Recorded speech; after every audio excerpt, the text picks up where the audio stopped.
আসসালামু আলাইকুম, সবাইকে স্বাগতম। বিগত 28 ফেব্রুয়ারি ইরান এবং আমেরিকা যুদ্ধ শুরু হয়, ফুল স্কেলে যুদ্ধ শুরু হয়।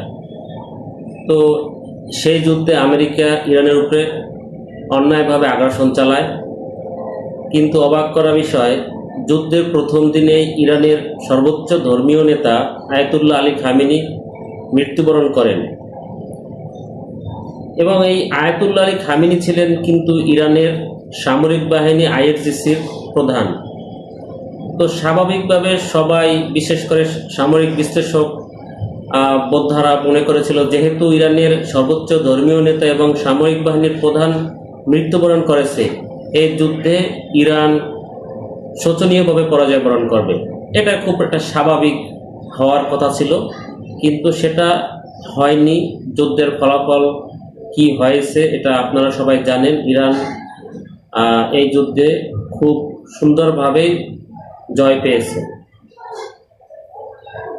আজ 2 জুলাই, আগামী 4 জুলাই ইরানের সর্বোচ্চ ধর্মীয় নেতার জানাজা এবং দাফন কার্য সম্পন্ন হবে।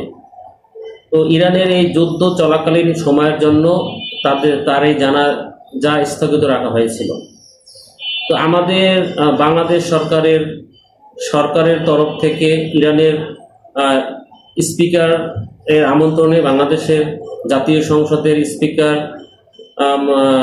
মেজর হাফিজ বীর বিক্রম সে রাষ্ট্রীয়ভাবে এই জানাজা অনুষ্ঠানে অংশগ্রহণ করবে, এবং পাশাপাশি বিরোধী দলীয় যে 11 দলীয় জোট, সেখানের একটা প্রতিনিধি দল, জামাত ইসলাম, এনসিপি সহ সবাই এই জানাজায় অংশগ্রহণ করবে।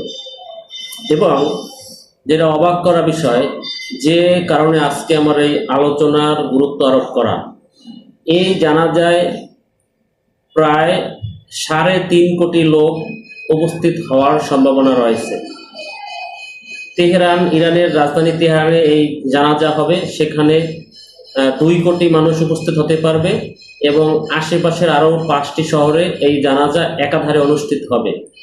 এবং এই জানাজা অনুষ্ঠানে 90টি দেশের অধিক প্রতিনিধি দল উপস্থিত থাকবে। এই প্রতিনিধি দলের মধ্যে থাকবে রাষ্ট্রপ্রধান, তারপরে মন্ত্রী, স্পিকার এবং সর্বোচ্চ ডেলিগেট বা প্রতিনিধি বৃন্দ। এবং এই জানাজা অনুষ্ঠানে উপস্থিত থাকবে সারা পৃথিবীর স্বনামধন্য যত মিডিয়া, 14,000-এর অধিক সাংবাদিক।